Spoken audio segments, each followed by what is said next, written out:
आप लोग पीछे हो जाओ, पीछे यार, थोड़ा पीछे हो जाओ, पीछे हो जाओ। जावेद, आवाज कहां तक आ रही है? जरा हाथ उठा के बताओ। एक समस्या है, जरा गौर से सुन लो। एक समस्या है, आप और मैं जानते हैं कि माननीय अध्यक्ष जी जब बोल रहे थे तो उधर बहन बेटियों को भीड़ की वजह से परेशानी हो रही थी। मैं आपसे आग्रह करूंगा, अगर सच में आप मुझसे सुनना चाहते हो तो दो रास्ते हैं, एक आपके लिए, एक मेरे लिए। भीड़ ज्यादा है, आपकी संख्या ज्यादा है, जगह कम है, तो मैं आपसे आग्रह करूंगा कि आप अपने स्थान पर बैठ जाए अगर सुनना चाहते हैं। वरना मेरे पे दूसरा रास्ता ये है, आपके लिए ये रास्ता भी कि आपको कोई नुकसान ना हो, इसकी परवाह करते हुए मैं हाथ जोड़ के जाने की इजाजत चाहूंगा आपसे। आप दोनों में से जो तय करोगे मुझे बता दो, वही रास्ता मैं इख्तियार कर लूंगा। आप भी बैठो नीचे, कोई खड़ा नहीं होगा यहाँ।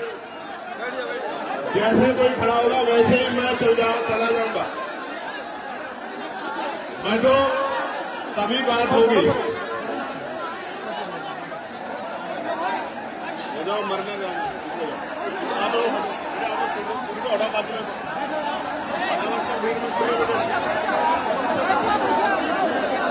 मेरी आके भाइयों को छोड़ के बाकी मूछों पे ताओ बैठ के दे लो, मैं खड़ा हूं। भाई बैठ जाओ, बैठ जाओ। अब अगर आप खड़े हो तो मैं छोड़ दूंगा, सीधी बात है। देखो, बिल्कुल ये वाले भी जब तक नहीं बैठेंगे बात नहीं होगी।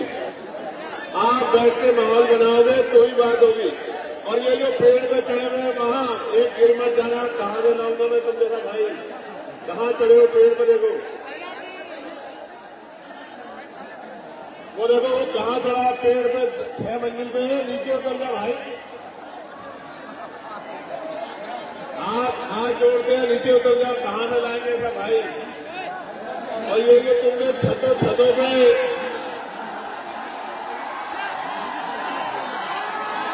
और इधर और उधर तुमने जो ये महफिल आज सजाई है हरदोई में, और आपकी प्रशंसा में शब्द नहीं है हमारे पास। आज बैठ के व्यवस्था करा दो तो बात हो जाए, वरना मीडिया से अपनी बात रख के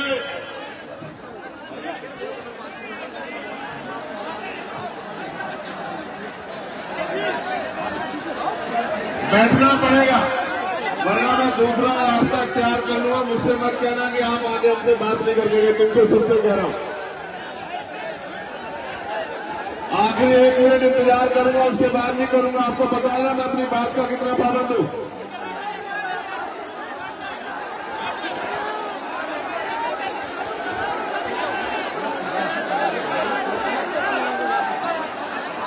पच्चीस सेकंड बाकी है, 25।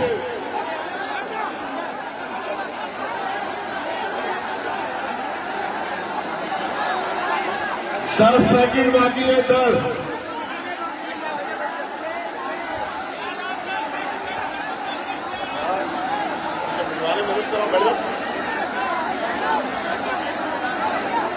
पांच सेकंड बाकी है, 5,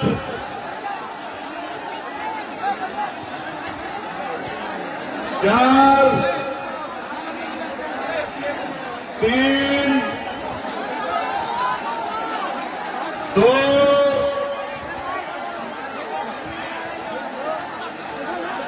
1। चलो आप लोग नहीं बैठ रहे तो मैं आपसे धन्यवाद करता हूं। मैं धन्यवाद तो कर दूं आज के कार्यक्रम के साथियों का जाने से पहले मैं धन्यवाद करूंगा छोटे भाई और हमारे नेता डॉक्टर कुलदीप भार्गव जी का, जो प्रदेश संयोजक है भीम आर्मी के, छोटे भाई विकास बाबू का, डॉक्टर देव खुर्शीद साहब का, शैलेंद्र राजवंशी जी का, हमारे नेता सौरभ किशोर साहब का, इमरान खान साहब का, अमित गौतम साहब का, अनीश गाजी साहब का, अरविंद राजवंशी जी का, संतोष गौतम जी का, राकेश राजवंशी जी का, विश्वदीप चौधरी जी का, दिनेश गौतम जी का, सुशील गौतम जी का, धर्मेंद्र घोष जी का, सौरभ भारती जी का, राजा राम माथुर जी का, हरेंद्र कुमार जी का, विनोद गौतम जी का, प्रेमचंद प्रधान जी का, संजय रावत जी का, श्री भुरन जी का, रोहित चौधरी जी का धन्यवाद। और मूलचंद आजाद जी का, छोटे भाई करण पासी जी का जो हमारी जिगर का टुकड़ा है यहाँ, सुरेश गौतम जी का, विनोद गौतम जी का, शोभरन लाल जी का, अमन पासी जी का, सनी धानु जी का, अरुण दिवाकर जी का, राजपाल वर्मा जी का, अनिता वर्मा जी का, सचिन राजवंशी जी, प्रेमपाल गौतम जी, धर्मेंद्र गौतम जी, रजनीश गौतम जी, जुबेर पठान जी, मोहनलाल बागमारे जी, मोहनलाल गौतम जी, अवधेश गौतम जी, गंगा सिंह जी, पंकज बोस जी, रितेश पासी जी, हरिओम पासी जी, दिलावर जी, सत्येंद्र गौतम जी, प्रियांशु पासी जी, दिलासा राम जी, बालक राम बलराम गौतम जी, मनोज सांडी जी, शिवराज रावत जी, राहुल गौतम जी, विपिन गौतम जी, देवेंद्र गौतम जी, ओम प्रकाश यादव जी, राम प्रताप जी, श्याम सुंदर दादाजी, अतेश मोदी जी, संदीप वर्मा जी, शमशेर जी, अरविंद पासी जी, राहुल वर्मा जी, नरेश चंद्र गौतम जी, संजीव पासी जी, अनिकेत गानू जी। प्यारे साथियों, मैं मानता हूं जगह कम है और मैं ये भी मानता हूं कि इसमें बैठने में दिक्कत आ रही होगी, लेकिन कुछ तो रास्ता निकालना पड़ेगा ना। जो पीछे बैठे हैं उनको दिखेगा नहीं, उनको दिखेगा नहीं तो वो परेशान होंगे, तो फिर बात कैसे रखी जाएगी। ताली बजाना, नारा लगाना, हल्ला मचाना, ये तो एक बात है। मैं वहां से यहां आया हूं, आप अपना काम छोड़ के आए हैं। अगर मैं यहां कुछ दूं ना और आप उसको लेके घर ना जाएं तो बात कैसे बनेगी, आप बताओ। कुछ तो रास्ता इख्तियार करना पड़ेगा ना। ये जो अंदर जबरदस्ती आए ना, बाद में मैं एक आखिरी बार कह रहा हूं ना, वॉलंटियर कहूंगा तो फिर भारी हो जाएगा तुम लोग जो अंदर खड़े। अगर तुम यहां खड़े होकर भी यहां का अनुशासन नहीं बनाओगे तो फिर खराब होगी बात। वहां का तो समझ आ रहा है कि वहां मजबूरी है, जगह कम है। आपका कोई ये कौन नाटक है, ये जो जगत नाटक है, ये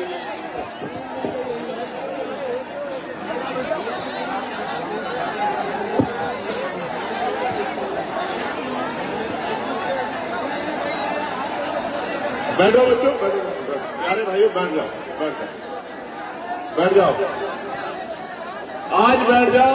आज के बाद बैठने को नहीं कहूंगा, आज बैठ जाओ। आज के बाद तो आपको बैठने के लिए नहीं, आज के बाद बैठने के लिए, खड़ा होने के लिए कहने आया, इसलिए आज बैठ जाओ। आज नहीं बैठोगे तो आज ही खड़े हो जाओगे तो बिगड़ जाएगा सब। चलो मेरी बात पर गौर करो। मैं सर्वप्रथम तो बहुजन समाज में जन्मे सभी संतों, गुरुओं, महान पुरुषों को नमन करता हूं। और आज का जो कार्यक्रम है, ये महाराजा बिजली पासी जी की जयंती के अवसर पर रखा गया है। ये जब कार्यक्रम रखा गया, मैं और हमारे नेता भीम आर्मी के हमारे राष्ट्रीय संयोजक भाई विजय चंद्र सिंह जी, हम दोनों इकट्ठा थे। कुलदीप जी हमारे पास गए और हमसे कहने लगे कि साहब हरदोई में एक कार्यक्रम करना है। मैंने उनसे कहा कि हरदोई में कार्यक्रम सफल हो जाएगा, तो उन्होंने कहा आप हरदोई के लोगों को जानते नहीं हो, आप एक बार हरदोई को कार्यक्रम दो। अब तक आपने बड़ी बड़ी कोठियों वाले, बड़ी बड़ी गाड़ियों वाले, बड़े बड़े बंगलों वाले देखे हैं। हरदोई के गरीबों का दिल आप देखना, जिस दिन आप आओगे पूरा हरदोई नीला कर देंगे हम लोग। और मैं आपको दिल से कह रहा हूं, रैलियां तो मैंने कई कई लाख लोगों की, आप जानते हो नहीं जानते इस बात को। भोपाल में 5 लाख से ज्यादा की रैली, अभी मुजफ्फरनगर में 2.5-3 लाख लोगों की रैली। लेकिन जितना प्यार यहां आके मिला है, इतना प्यार शायद कहीं नहीं मिला है। बहुत बहुत धन्यवाद आनंद। और आपने आज जो प्यार दिखाने का काम किया है, आज हरदोई में खड़े होकर कह रहे हो, इस प्यार को सूद समेत स्वाभिमान सम्मान के जीवन के साथ हक अधिकार को जीवन के साथ लौटाने का काम करेंगे। मेरी बात को आप याद रखना। प्यारे साथियों, बड़ी शानदार सभा का ऑर्गेनाइजेशन हमारे साथियों ने किया है और विपरीत हालात में किया है। भाई ये नीचे जाओ आप लोग, इसको जो ठीक करो, डिस्टर्ब करेंगे। चलो वॉलंटियर साथी जाओ, जाओ वॉलंटियर सब जाओ। ये जो अंदर तुम चले जाओ ना, तुम खड़े हो पत्रकारों के अलावा वॉलंटियर चले जाओ, एक भी आदमी निकल के खड़ा हुआ।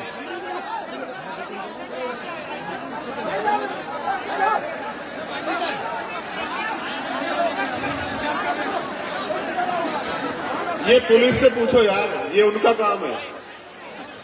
उनको ये लोग नहीं दिखाई दे रहे, इनमें से कोई विरोधी आके गोली भी चला सकता है, ये उनका काम है।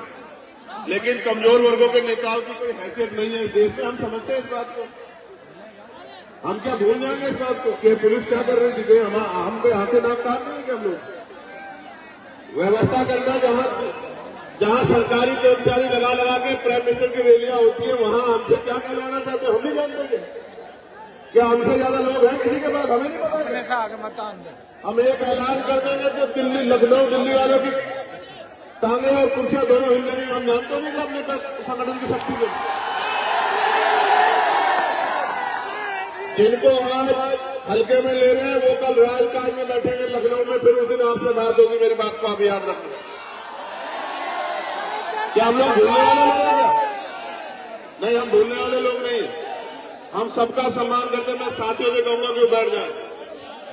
बहुत इंपॉर्टेंट बातें करनी है, वो बैठ जाएंगे तभी बात बनेगी, वरना व्यवस्था बनती रहेगी। कुछ तो ये लोग मदद नहीं कर रहे, कुछ लोग आप ज्यादा उत्साह में, खराब हो रही है चीजें, तो बात करने का फ्लो ही नहीं बन पाएगा, फिर खराब हो जाएगा। फिर तो नमस्ते, सलाम, आदाब, सत श्री अकाल, जय भीम होकर खत्म करना पड़ेगा।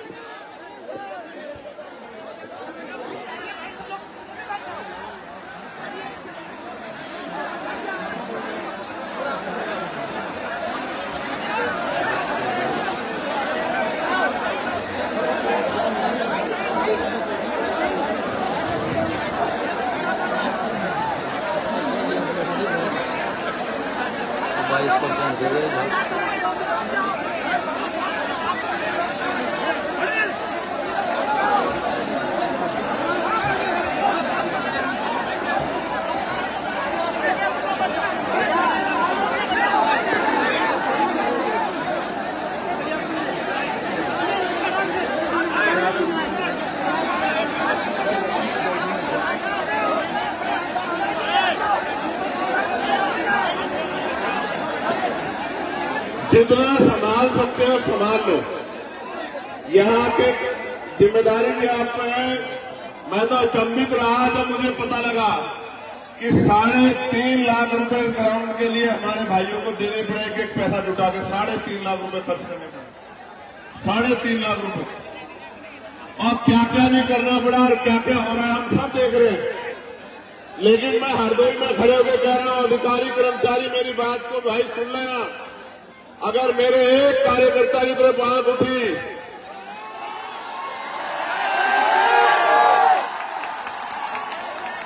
वो सुना था आपने पार्लियामेंट में, मैं सुनाता हूं आपको। मैं कहना नहीं चाहता था क्योंकि उनको मैं इतनी गंभीरता से नहीं लेता, लेकिन मैं ये कहना चाहता हूं कि लोकतंत्र है। अगर मेरे एक कार्यकर्ता की तरफ आंख उठी तो इस बार हरदोई पैदल आऊंगा। मेरी बात को याद रखना। बड़े बिल्डिंग वाले जो सत्ता के साथ बदल जाते हैं, उन नेताजी के कान में बता देना, मुकाबला बिकाऊ लोगों से नहीं है, मुकाबला टिकाऊ लोगों से है। ये बात उनको बता देना जरूर। बेटे ये बस बीच वाली व्यवस्था और करा दो, 15 मिनट में खत्म करूंगा। मैं समझता हूं कि बहुत भीड़ है, ये वाली करा दो बस धन्यवाद हो जाएगा आपका। वो जो वो सामने बस फिर ठीक हो जाएगा। चलिए गौर कीजिए प्यारे साथियों, आज हम लोग हरदोई में एक महत्वपूर्ण अवसर पर और आजाद समाज पार्टी भीम आर्मी के संघर्ष को मजबूत करने के लिए इकट्ठा हुए। और सबसे पहले मैं बात करूंगा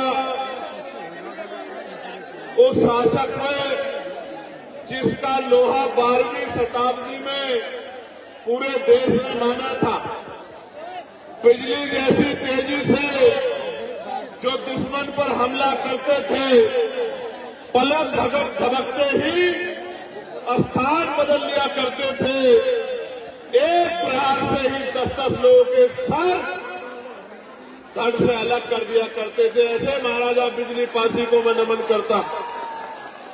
आपने आला उदल का नाम सुना होगा, और आला तो गाया भी जाता है, लेकिन आला उदल को हराने वाले महाराजा बिजली पासी के इतिहास को दबा दिया गया, गड्ढा में दबा दिया गया।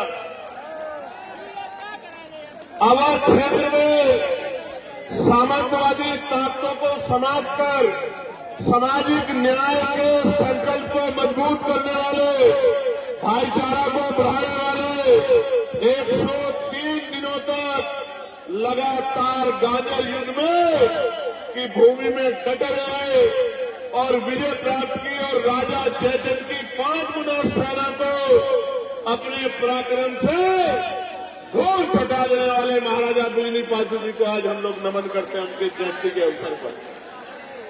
सम्मानित साथियों, मैं यहां से शुरू करूंगा कि अभी देश के प्राइम मिनिस्टर लखनऊ रैली में आए थे, जहां प्रेरणा स्थल पर उन्होंने लंबा भाषण दिया।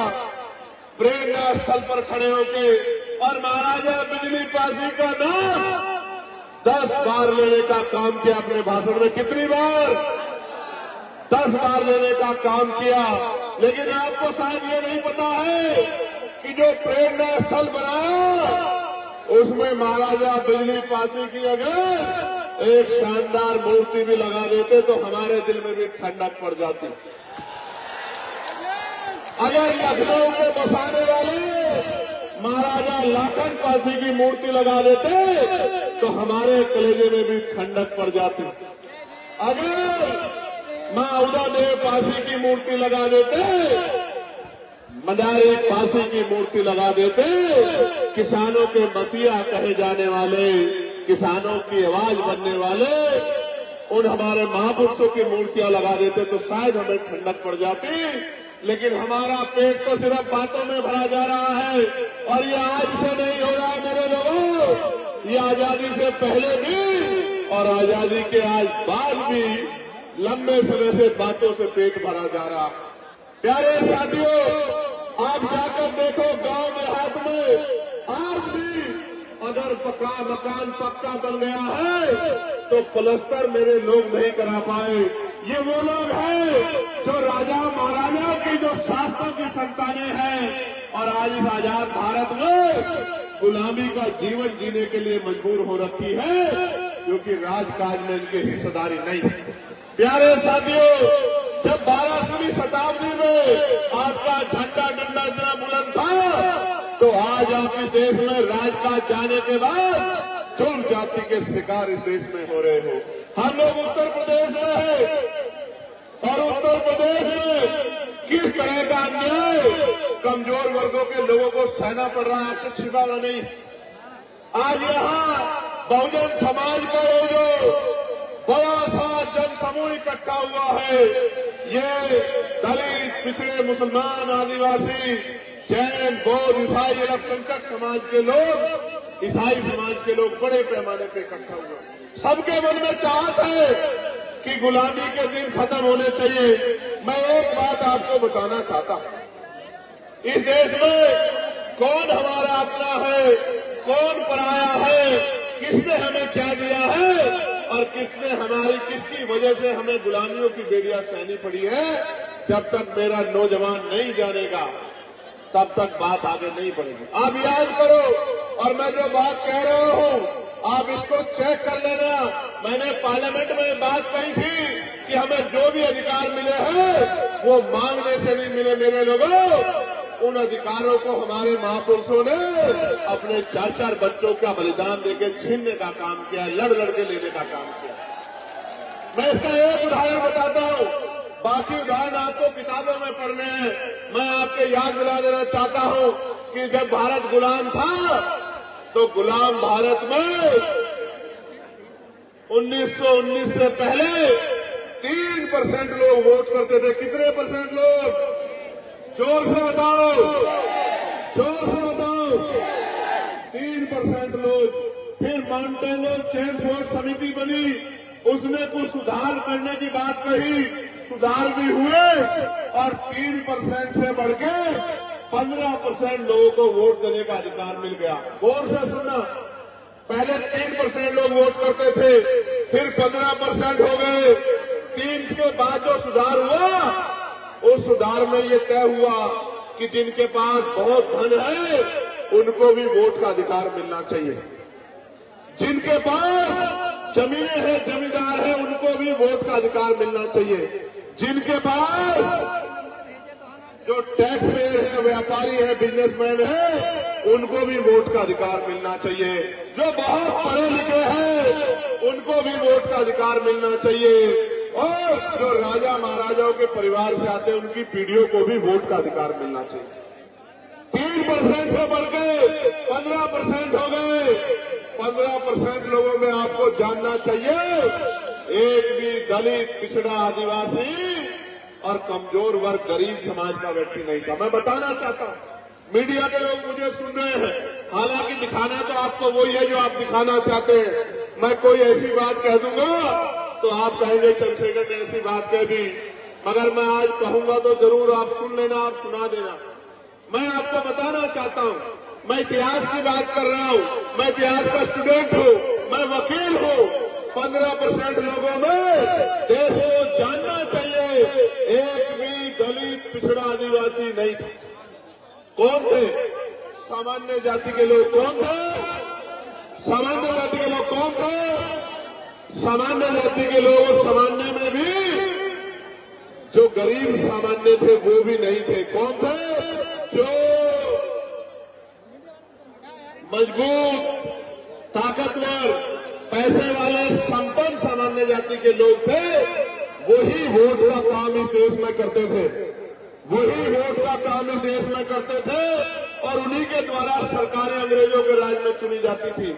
मैं आपको एक और जानकारी देना चाहता हूं, मेरी माए बहनें बहुत बड़ी पैमाने पे आई हैं अपने बच्चों को आशीर्वाद देने।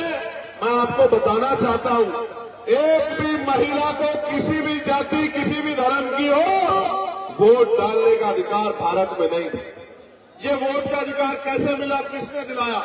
ये वोट का अधिकार 1919 के बाद बाबा साहब अम्बेडकर ने बहिष्कार हितकानी सभा बना के और मेमोरेंडम दिया और उस मेमोरेंडम की जांच करने साइमन कमीशन आया और साइमन कमीशन की रिपोर्ट के आधार पर गोलमेज कॉन्फ्रेंस हुआ और उस गोलमेज कॉन्फ्रेंस में बाबा साहब अम्बेडकर ने आपको, मुझे और मेरे जैसे करोड़ों लोगों को वोट का अधिकार दिलाने का काम किया। देश की हर महिला को वोट का अधिकार दिलाने का काम किया।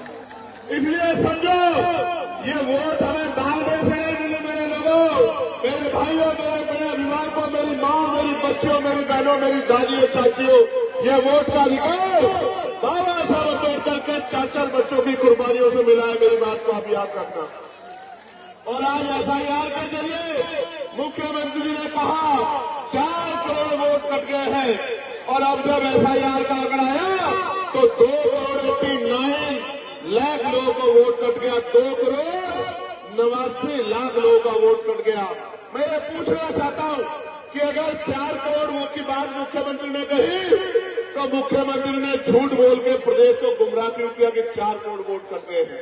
और अगर 4 करोड़ वोट कटे थे तो ये 1.25 करोड़ वोट किसके हैं जो बढ़ाए गए हैं चुपचाप पिछले दरवाजे से? इसका जवाब उत्तर प्रदेश की सरकार को देना चाहिए।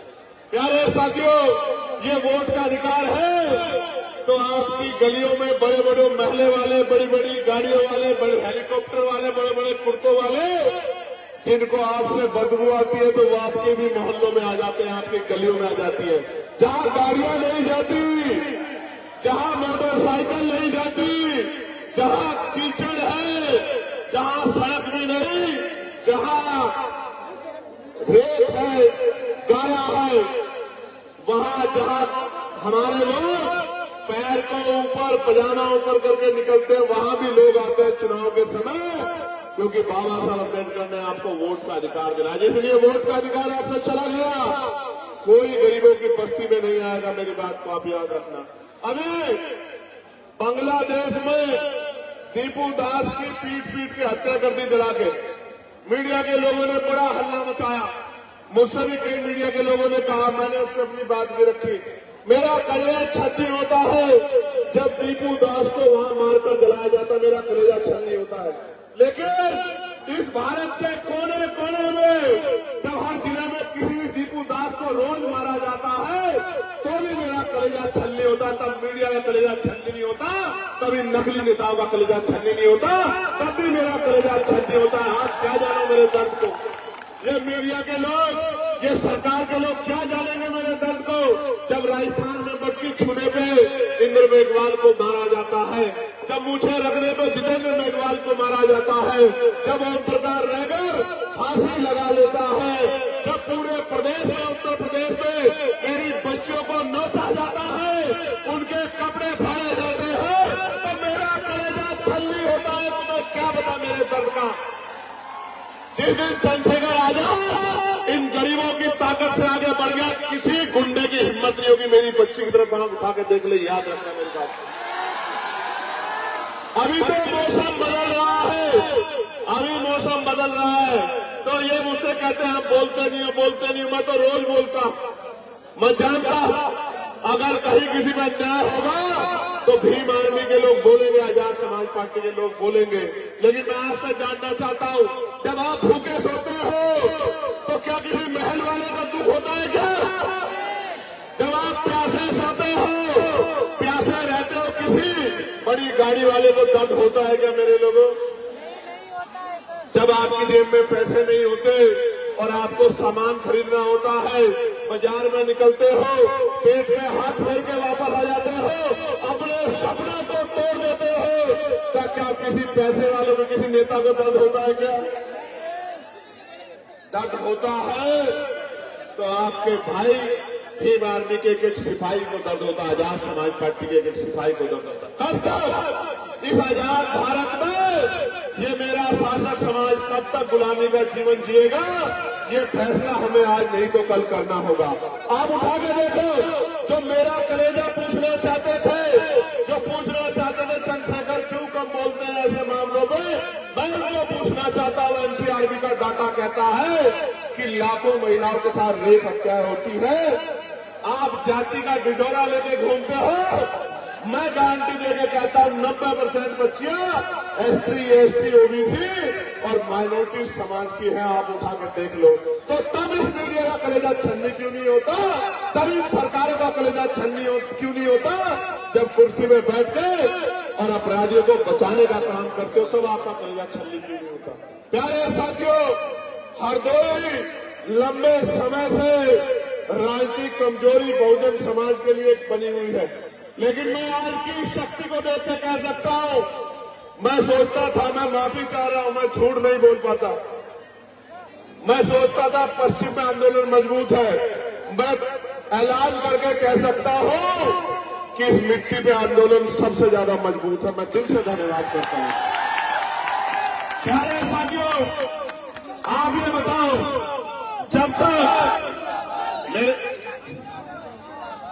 जब तक आपकी जेब में पैसा नहीं आएगा, गौर से सुनना मेरी बात, जब तक मेरे भाइयों, जहां तक आवाज जा रही है, जहां जिस हालात में उसी में सुन लो, क्योंकि अगर एक दूसरे को बिठाने के चक्कर में पड़ोगे तो चीजें खराब हो जाएगी। आपको अगर सुई भी लगेगी तो मेरा कलेजा छत्ती होगा। आप मेरी पीड़ा को समझो। मैं आपको पूछना चाहता हूं, जब तक इस नौजवान की जेब में पैसा नहीं आएगा, जब तक पढ़े लिखे नौजवान को नौकरी रोजगार नहीं मिलेगा, आप बताओ हमारे हालात कैसे बदलेंगे? बताओ, क्या बदल सकती है? देखो मेरी बात पर गौर करो। आजाद भारत है ना, सबको बराबर के अधिकार कहता है ना संविधान, अवसर की समता है ना। मेरी माँ यहां बैठी है, मेरी माए हाथ उठा के बता दें, अगर जिन माओं ने हवाई जहाज का सफर किया हो, जरा एक बार हाथ उठा के मुझे दिखा दें। क्यों, क्या मेरी मां को हवाई जहाज का सफर करने के लिए अवसर नहीं मिलना चाहिए क्या? क्यों नहीं मिल रहा आपको पता है? ये हवाई जहाज, ये हेलीकॉप्टर, ये अमीरों के जेब का सामान है, गरीबों के जेब का नहीं। समय बदलेगा, समय बदलेगा, मेरी बात को याद रखना। जो आज तक ट्रेन के डब्बे में नहीं चढ़ी एसी वाले में, उस अपनी मां को, बहन को हेलीकॉप्टर हवाई जहाज में बिठाने का, उसको सम्मान दिलाने का काम उनके बच्चे करेंगे। मेरी बात को अपना दें। लेकिन मैं पहली बार नौजवानों से कर रहा था, मैं नौजवानों से पूछना चाहता हूं, जब धीरे धीरे आरक्षण खत्म हो जाएगा, सरकारी नौकरियां खत्म हो जाएगी, तो आरक्षण स्वतः खत्म हो जाएगा, तो इस देश में जहां इतनी गैर बराबरी जाति धर्म के नाम पे, तो आप गरीबों को कुर्सी पे कौन बैठने देगा? इसलिए मैं पार्लियामेंट में बिल लेके आया कि निजी क्षेत्रों में आरक्षण व्यवस्था लागू होनी चाहिए। आप बताओ, होनी चाहिए नहीं होनी चाहिए? जोर से बताओ, होनी चाहिए नहीं होनी चाहिए? तो अगर आप मानते होनी चाहिए, तो अब आप जनवरी के बाद तैयार हो जाना। हम लोग निजी क्षेत्रों में SC, ST, OBC के लोगों को आरक्षण मिले, इसके लिए हम लोग पूरे प्रदेश में यात्रा करने का काम करेंगे। तैयार होने, तैयार हो? बताओ। और सुनो, जितना बैकलॉग बाकी है उसको हम लोग भरवाने का काम करेंगे। मेरी बात को आप याद रखना। जब राजकाज बनेगा, बड़े बड़े हाईवे बनते हैं, बड़े बड़े मॉल बनते हैं, जमीन अधिग्रहण की जाती है, मैं आपको विश्वास दिला के कहना चाहता हूं, जैसे आज की सरकार ने बिहार में 1 रुपया लीज पे 100 साल के लिए 1 एकड़ जमीन और हजारों एकड़ जमीन अडानी साहब को देने का काम किया है, तो मेरे अडानी तो आप ही हो। मैं आपको विश्वास दिलाता हूं, राजकाज बनेगा, जिस गरीब पे जमीन नहीं है उसको हम लोग एक्वायर करके जमीन दिलाने का काम करेंगे। मेरी बात को आप याद रखें। यानी कि हर परिवार को रोजगार से जोड़ने का काम करेंगे। मैं तो पार्लियामेंट में आशा बहनों की वेतन वृद्धि, आंगनबाड़ी बहनों की वेतन वृद्धि, भोजन माताओं की वेतन वृद्धि, शिक्षा मित्रों की वेतन वृद्धि, अनुदेशकों की वेतन वृद्धि, PRD के जवानों की वेतन वृद्धि, होमगार्ड भाइयों की वेतन वृद्धि, पंचायत सहायकों की वेतन वृद्धि, चौकीदार भाइयों की वेतन वृद्धि, सबके लिए मैं पार्लियामेंट में आवाज उठाने का काम करता हूं। और पुलिस के जो भाई हैं, इनको 8 घंटे की ड्यूटी मिले, सप्ताह में 1 दिन छुट्टी मिले, बॉर्डर स्कीम खत्म हो, वेतन विसंगतियां दूर हो, बीएड के भाइयों को, जो बीएड करे भाई हैं, उनको अध्यापक की नौकरी मिले, BTC के भाइयों बहनों को नौकरी मिले, इसके लिए मैं पार्लियामेंट में लगातार आवाज उठाता हूं। लेकिन जब हमारी संख्या कम है, जब मैं आवाज उठाता हूं, तो वो सोचते हैं इस आवाज को दबा दिया जाए। कोई अधिकारी मुझे फोन करके कहता है कि आपकी संस्था छीन लेंगे। मैं उनसे यही कहता हूं हाथ जोड़ के कि वोट का अधिकार बाबा साहब ने दिया था और वोट देके इन लोगों ने पार्लियामेंट में भेजा है। वोट देके कामयाब बनाना या कमजोर करना वो इनके हाथ में है। इनको फैसला करना है कि ये क्या चाहते हैं। आप ये बताओ, आजाद समाज पार्टी को मजबूत होना चाहिए नहीं होना चाहिए? बताओ। आजाद समाज पार्टी की ताकत बननी चाहिए नहीं बननी चाहिए? देखो आज किस तरह के दिन आ गए हैं कि मध्य प्रदेश में संविधान निर्माता बाबा साहब अम्बेडकर का पुतला जलाया जा रहा है। क्या ये तकलीफ दे है या नहीं, ये बताओ। क्या हमारे सीने में आग लगनी चाहिए नहीं लगनी चाहिए?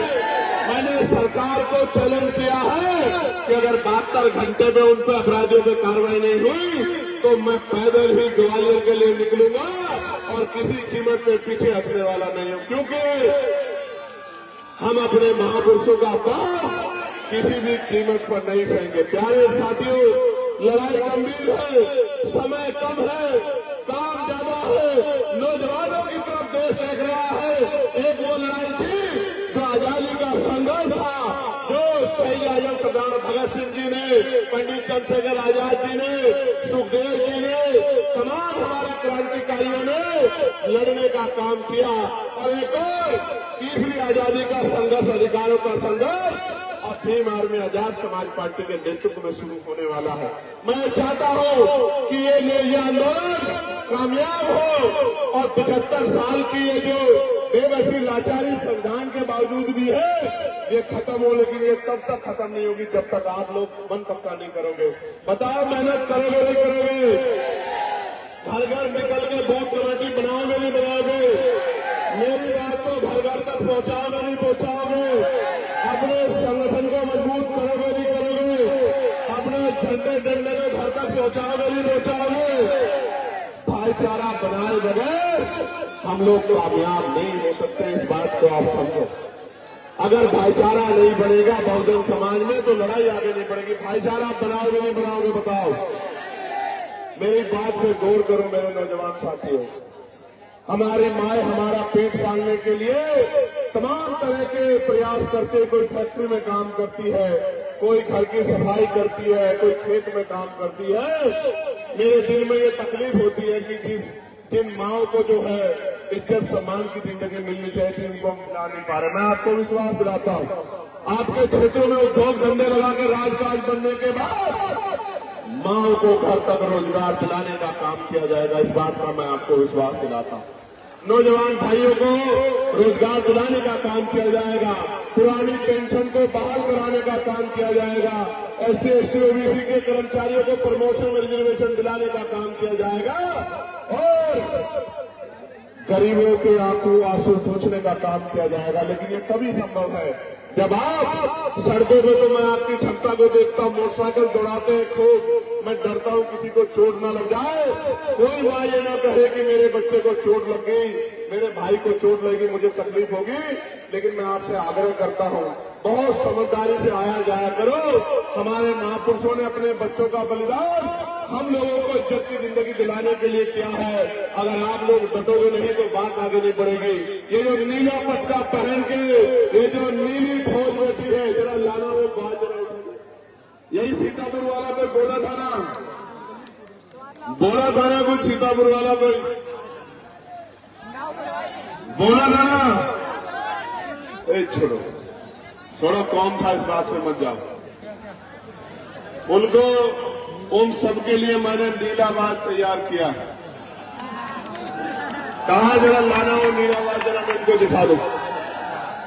मैं उनको बताना चाहता हूं कि ये बाबा साहब के चीते हैं, बाबा साहब के। ये महाराजा पीली पासी के बच्चे हैं, ये महाराजा लाखन पासी की औलाद है। ये देख रहे हो नहीं देख रहे हो?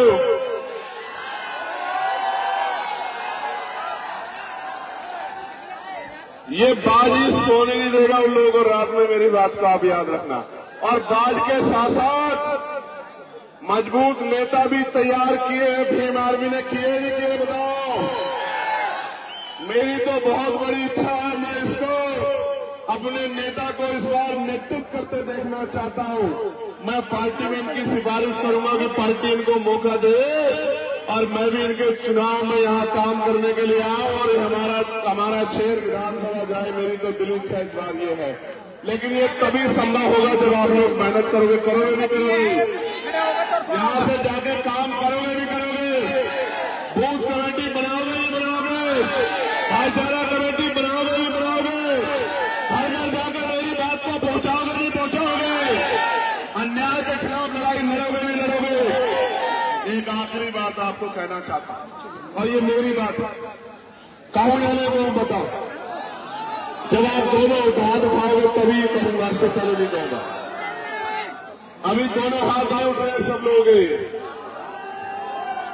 उधर वालों के भी उठ रहे हैं, उधर वालों के। अच्छा ठीक है, उठा लिए। जो नौजवान पढ़ रहा है, पढ़ाई कर रहा है, मैं आज अपने उस भाई को विश्वास दिलाता हूं, वो पढ़ाई करे, पढ़ाई लिखाई में अपने आप को पीछे न रखे, वो कोई काम ना करे, वो मीटिंग में ना जाए, वो बूथ कमेटी ना बनाए, कोई बात नहीं, चल जाएगा। लेकिन मैं उसको कहना चाहता हूं, उसकी माँ उसके पिता अपना पेट काट काट के उसको पढ़ाने के लिए लगा रहे हैं। मैं उससे कहना चाहता हूं मेरे नौजवान भाई से, वो खूब पढ़ाई करे, खूब बेहतर पढ़ाई करे, ज्ञान में किससे पीछे आ रहे और आने वाले कल में समाज का नेतृत्व करे। निकम्मे नेताओं की जरूरत इस कमजोर समाज को नहीं है। इस कमजोर समाज को मजबूत नेताओं की जरूरत है और ये आज का युवा कल का नेतृत्व करता बनेगा। लोकसभा विधानसभाओं में कमजोरों की आवाज बनेगा। आज मैं वहां अकेला बोलता हूं, अगर आपने 5 कार मेरे साथ भेज दिए होते तो पूरी पार्लियामेंट में जय भीम का नारा गूंजा करता। मेरी बात का अभ्यास अभी भी आपके आवाज कमजोर तो नहीं है पार्लियामेंट में, बताओ कमजोर तो नहीं है।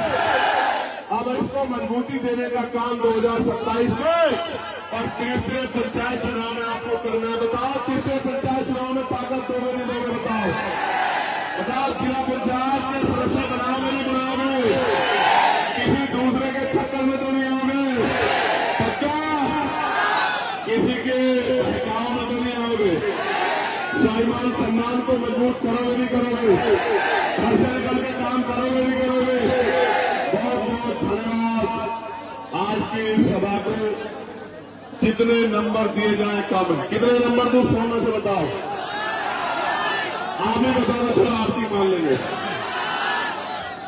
या हमारे ऊपर छोड़ दो। तो 100 में से 110 नंबर दिए आपको आज के लिए। जिंदाबाद हरदोई, जिंदाबाद करण, जिंदाबाद मूलचंद, जिंदाबाद कुलदीप, जिंदाबाद हरदोई की महान जनता, मेरा नौजवान भाई, मेरी माएं, मेरी बहनें, मेरी बच्चियां, मेरे बच्चे, मेरे विवाह और तमाम हमारे संगठन के वो साथी जो यहाँ संगठन चलाती, मेरी बहनें, तमाम सब लोग जिंदाबाद। और अनुशासन में जाना भाई, मुझसे मैं हाथ जोड़कर कह रहा हूं उसे, अनुशासन में जाना।